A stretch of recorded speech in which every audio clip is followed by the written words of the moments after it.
എന്താ നമ്മൾ ഉണ്ടാക്കുന്നത്? ബോട്ടി. നമ്മുടെ പോത്തിന്റെ ബോട്ടി കിട്ടും, ആടിന്റെ ബോട്ടി കിട്ടും. ഇതുകൊണ്ടുള്ള ഒരു വെറൈറ്റി വിഭവമാണ്. അതിന്റെ പേര് എന്ന് പറഞ്ഞാൽ ഏത് സമയം ഡിന്നറിന് കഴിക്കാം, ലഞ്ചിന് കഴിക്കാം, ബ്രേക്ക്ഫാസ്റ്റിന് കഴിക്കാം, ഈ 3 സമയത്തും കഴിക്കാം. അപ്പൊ ഈ ബോട്ടി എന്ന് പറഞ്ഞ സാധനം ഭയങ്കര ബുദ്ധിമുട്ടാണ് ക്ലീൻ ആക്കാൻ. അപ്പൊ ഞങ്ങളുടെ നാട്ടിൽ ബോട്ടി ക്ലീൻ ആക്കിയിട്ടുള്ളത് കിട്ടും. അപ്പൊ ആർക്കെങ്കിലും ആവശ്യമുണ്ടെങ്കിൽ പറഞ്ഞാൽ ആ ബോട്ടി ഞങ്ങൾ സംഘടിപ്പിച്ചു തരാം. അപ്പൊ ഈ എപ്പിസോഡ് സ്കിപ്പ് ചെയ്യാതെ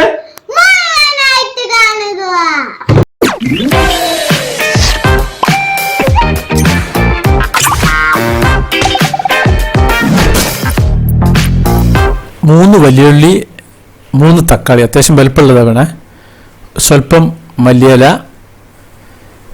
വെളുത്തുള്ളി 1 പണ, ഒരു 10 ചെറിയ ഉള്ളി, ഒരു കഷ്ണം ഇഞ്ചി, ഒരു 3 പച്ചമുളക്. എരിവ് കൂട്ടണേ പച്ചമുളക് കൂട്ടാം. ഇതെല്ലാം കൂടി മിക്സിയിൽ ചതച്ചതാണ് ഈ കാണുന്നത്. ഇത് ഞങ്ങളുടെ നാട്ടിലെ ബീഫ് കടയാണ്.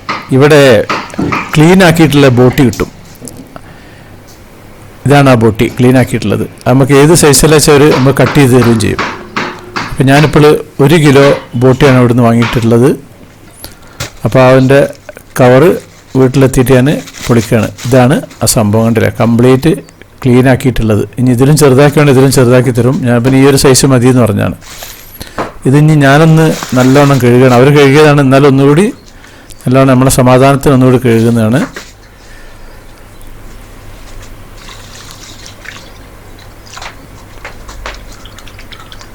നല്ല ക്ലീൻ ആയിരിക്കും, ഒരു ഇതും ഉണ്ടാവില്ല. അതിന് ഊറ്റിയിട്ട് ഞാനൊരു ബൗളിലിട്ട് വെക്കുകയാണ്. ഇനി ഇതിൻ്റെ മുകളിൽ നമ്മൾ കുറച്ച് സുർക്ക ഒഴിക്കണം, ഒന്ന് സോഫ്റ്റ് ആകാൻ വേണ്ടിയിട്ട്. സുർക്ക വെച്ചിട്ട് 1 മണിക്കൂർ വെച്ചാൽ നല്ലതാണ്. കുറച്ച് ഉപ്പും അതിൽ മുകളിലേക്ക് ഇടുക. എന്നിട്ടിത് അതവിടെ അടച്ചു വെക്കുക. നമുക്ക് ബാക്കിയുള്ള മറ്റുള്ള പണികളൊക്കെ ചെയ്യാൻ സമയത്ത്. ഇനി നമ്മൾ പൂള, കപ്പ, ഇത് 1 കിലോ ആണ്. അതിന് ഞാൻ കട്ട് ചെയ്ത് ചെറിയ പീസാക്കി വെച്ചിട്ടുള്ളതാണ്.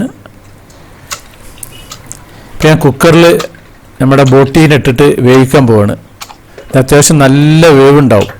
വേവ് എന്ന് പറഞ്ഞാൽ അത്യാവശ്യം നല്ല റബ്ബർ പോലെയാണ് ഇത് ഉണ്ടാകുക. അപ്പോൾ അതിലേക്ക് സ്വല്പം മഞ്ഞപ്പൊടി ഇട്ടിട്ട് നല്ലോണം ഇട്ട് മിക്സ് ചെയ്യുക. പിന്നെ അര സ്പൂൺ മതിയേ. 1 സ്പൂണ് കാശ്മീർ മുളക് പൊടി. കാശ്മീർ മുളക് ഇടാണ് ഏറ്റവും ഉത്തമം. ഇനി ഞാൻ അടുപ്പ് എത്തിച്ചിട്ട് കുക്കർ വേവിക്കുകയാണ്. ബോട്ടി ഏകദേശം ഒരു 25 സ്റ്റീമാണ് ഞാൻ വേവിക്കുന്നത്. 25 സ്റ്റീം കഴിഞ്ഞിട്ട് ഇപ്പം തുറന്നാണ്. ഇപ്പോഴും റബ്ബർ പോലെ ഉണ്ടാവും, എന്നാലും വെന്തിട്ടുണ്ട്.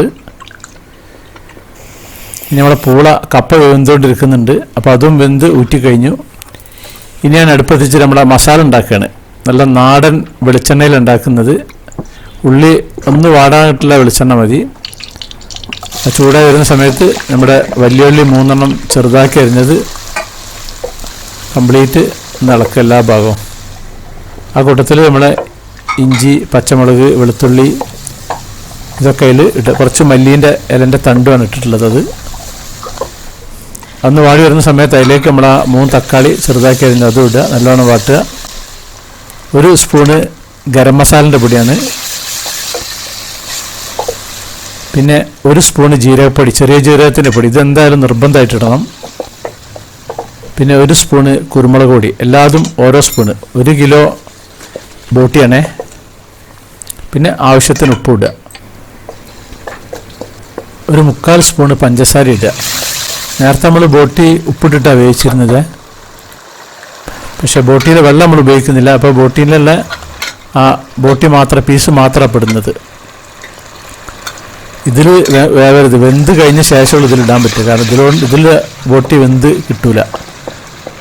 നല്ലോണം മിക്സ് ചെയ്യുക. ഒന്നിങ്ങനെ മസാലയൊക്കെ പിടിച്ചു വരുന്ന സമയത്ത് മല്ലിയില ഇടുക. അത് കഴിഞ്ഞ ഉടനെ തന്നെ നമ്മുടെ കപ്പ മരച്ചീനി ചെറുതാക്കി അരിഞ്ഞിട്ടാണ് അത് ഞാൻ വേവിച്ചിട്ടുള്ളത്. മഞ്ഞപ്പൊടി ഒന്നും ഇട്ടിട്ടില്ല. നല്ലോണം അങ്ങോട്ട് മിക്സ് ചെയ്യുക. കംപ്ലീറ്റ് എല്ലാ ഭാഗവും മിക്സ് ചെയ്യുക. എന്നിട്ട് അടുപ്പിൽ നിന്ന് എടുക്കുന്ന സമയത്ത് കുറച്ച് മല്ലിയില അതിൻ്റെ മുകളിൽ വിതറുക. ഇത് ബ്രേക്ക്ഫാസ്റ്റിന് കഴിക്കുക, ലഞ്ചിന് കഴിക്കുക, ഡിന്നറിന് കഴിക്കുക. നല്ല അടിപൊളി സംഭവമാണ്. നല്ല സൂപ്പർ ടേസ്റ്റാണ്. അപ്പോൾ അതുപോലെ നിങ്ങൾ ഉണ്ടാക്കുക. ഒരുപാട് വെറൈറ്റി ഫുഡുകളൊക്കെ നമ്മുടെ ചാനലിൻ്റെ ഒക്കെ കാണുക. അപ്പോൾ നമ്മുടെ സാക്സ് വെറൈറ്റീസ് ചാനൽ നിങ്ങൾ ആദ്യമായിട്ട് കാണുന്നവരാണെങ്കിൽ അത് സബ്സ്ക്രൈബ് ചെയ്യാൻ മറക്കരുത്.